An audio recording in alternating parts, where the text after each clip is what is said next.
그리고 왜 독서 토론을 하는지 여러분들 필요성에 대해서 이야기를 많이 해주셨지만 그걸 한번 체계적으로 살펴볼게요.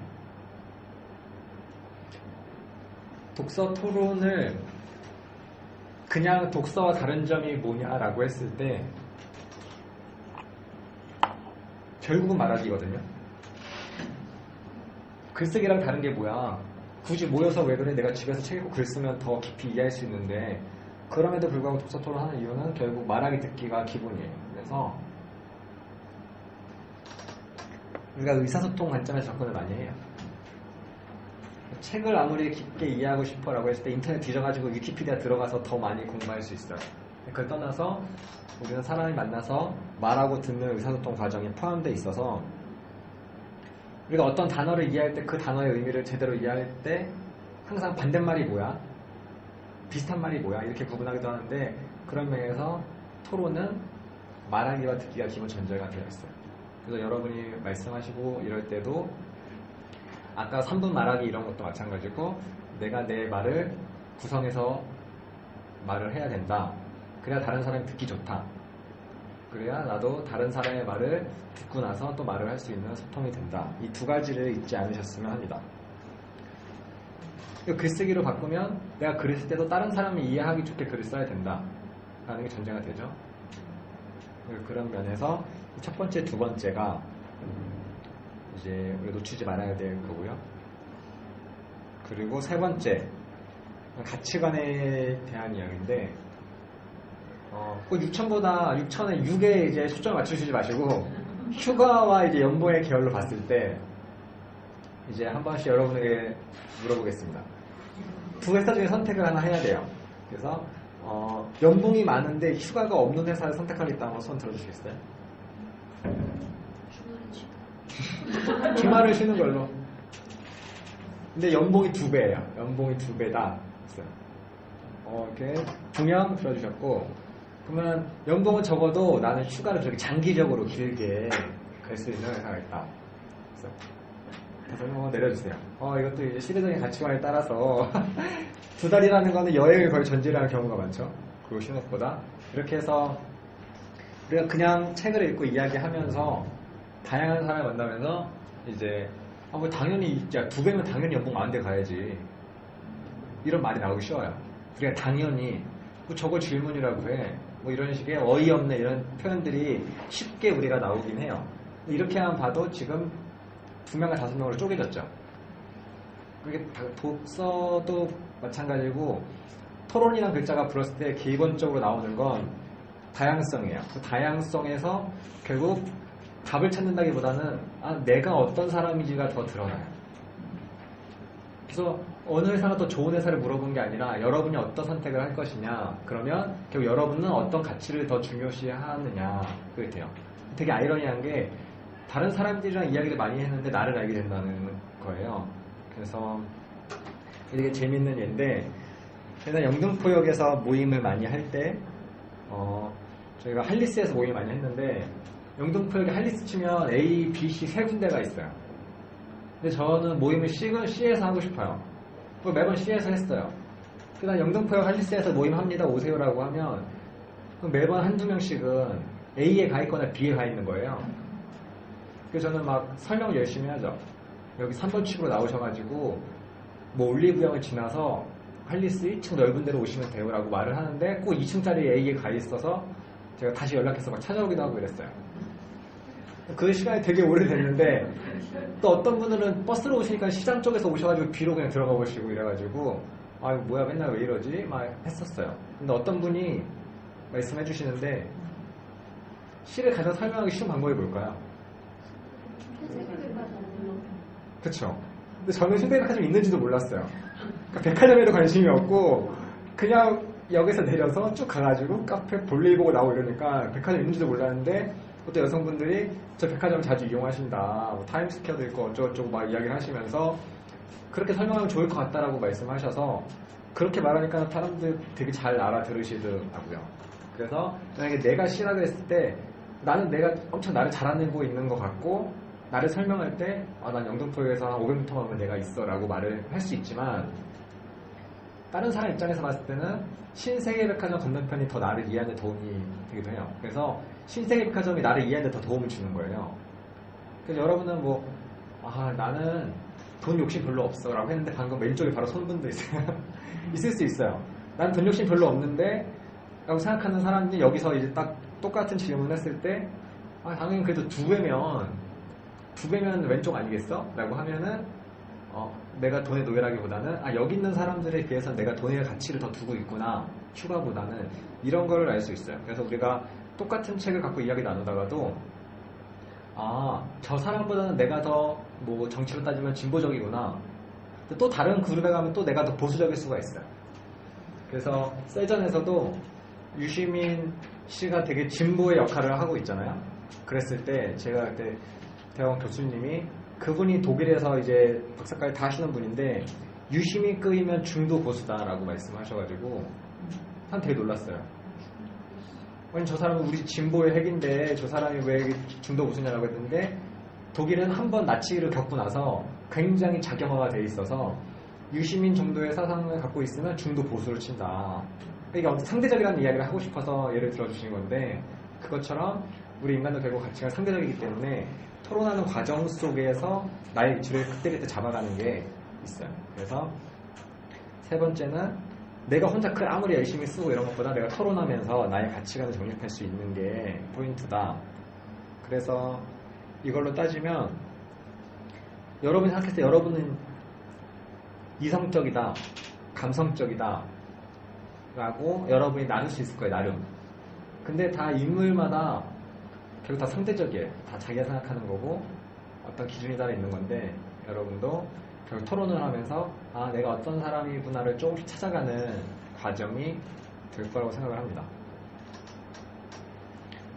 본인이 생각했을 때 본인이 이성과 감성 중에 어디가 더 발달됐다 그 중에서 하나를 고른다고 했을 때 이성이 더 발달된 사람이라 한번 손 들어보실까요? 나는 그래도 감성적인 이성적이라는 거에 더 가까운 것 같다. 본인이 편하게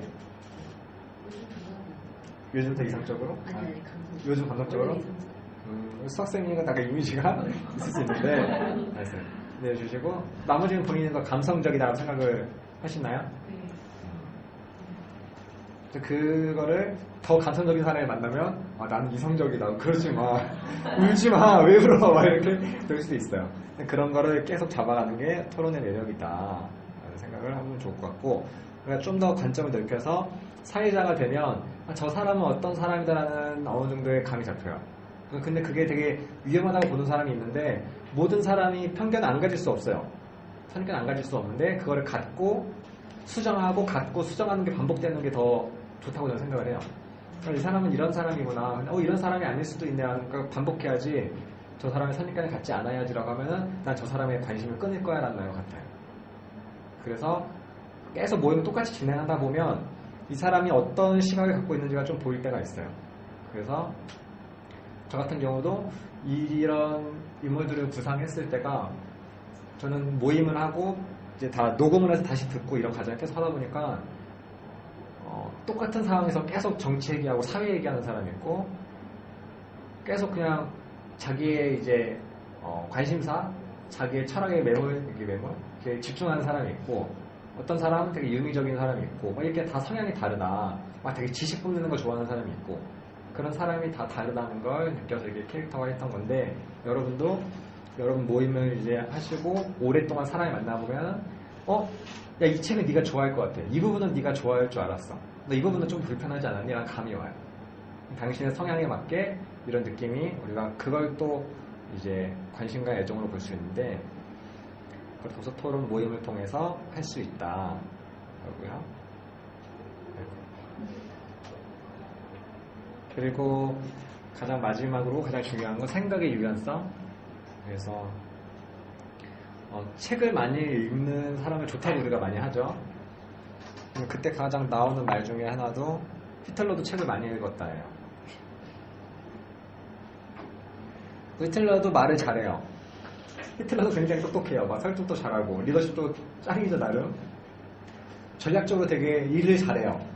무슨 일인지는 모르겠지만 그 세계를 먹을 만큼 일을 잘해요. 나름 자기 기준에 따라서. 그 지금도 자기를 막 맹목적으로 쫓아내던 사람들을 나름 키우고 근처에 뒀어요.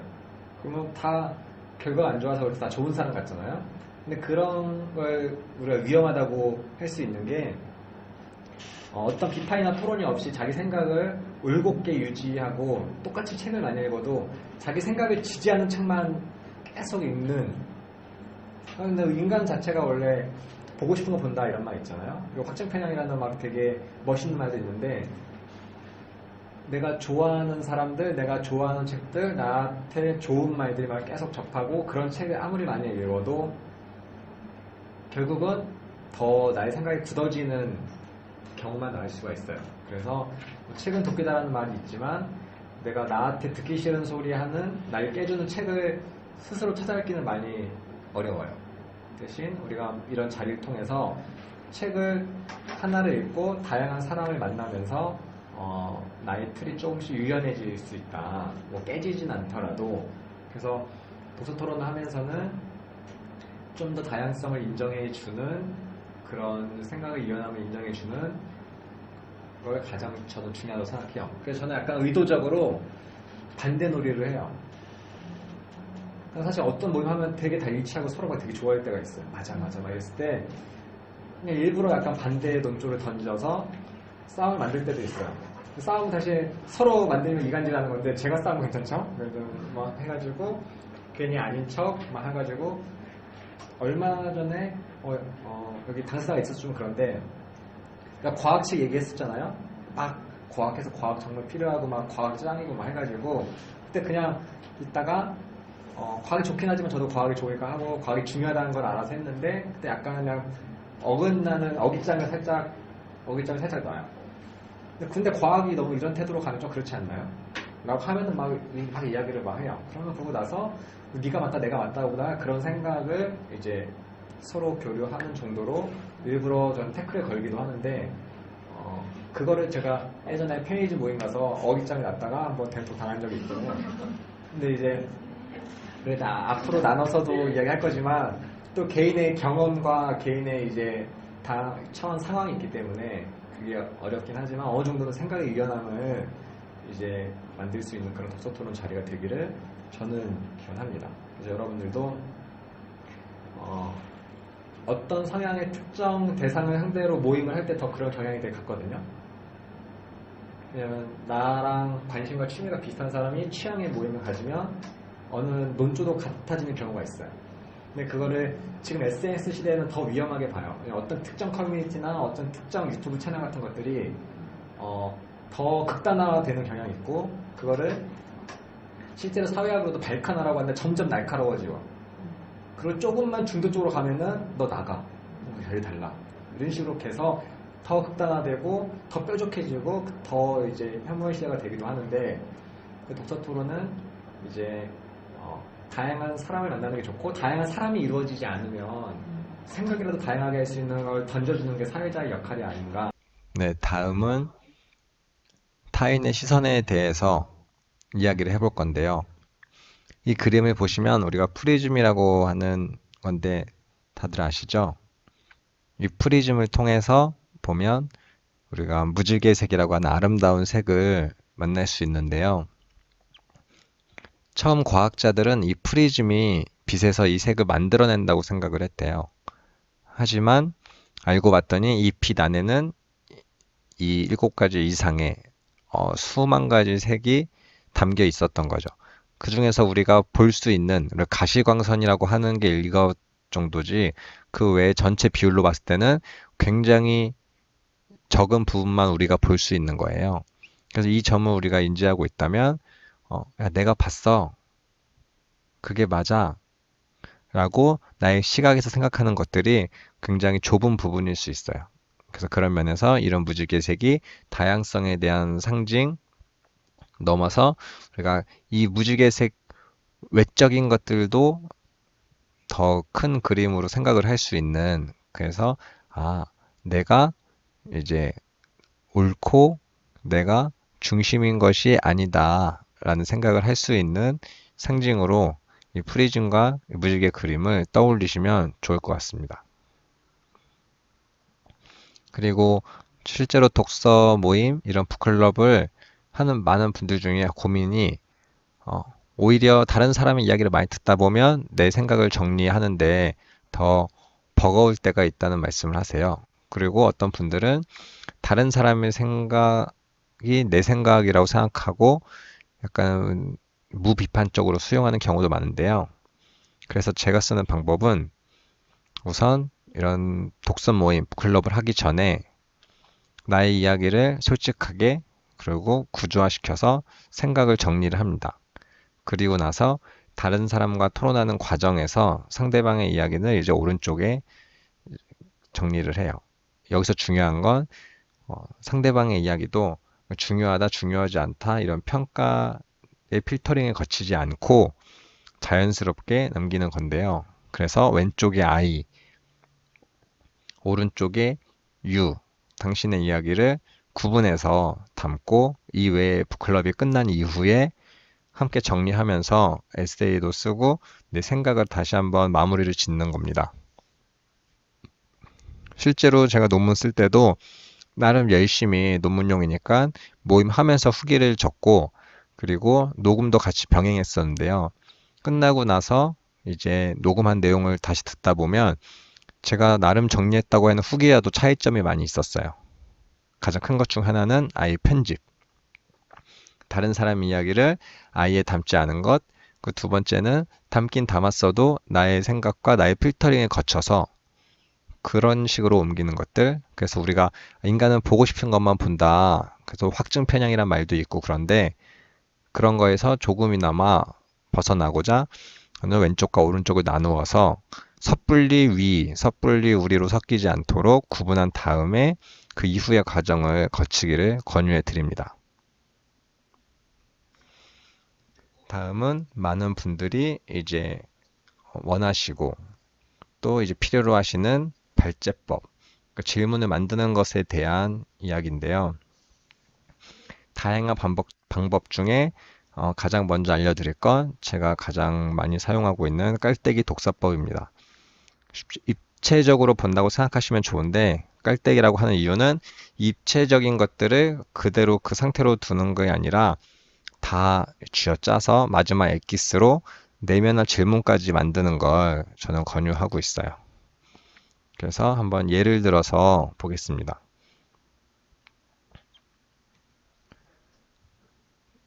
심청전을 예로 들게요. 심청전의 작가는 누구일까요? 작가는 없습니다. 작가 미상으로 해서 구전동안 구전돼서 이야기가 전해져 오고 있는데 왜 구전돼서 전해져 오고 그런 인해서 어떤 효과가 생기는지 다양한 판본들이 존재하는지 등등의 작가 전 입장에서 이야기 나눌 수 있고요. 그리고 배경으로 봤을 때 이 심청전이 가능한 건 사실 지금보다 더 강한 효 정신, 조선시대에서 이루어지는 그 효 사상에 대한 관점이 이해가 돼야지 이 내용이 전개가 되고요.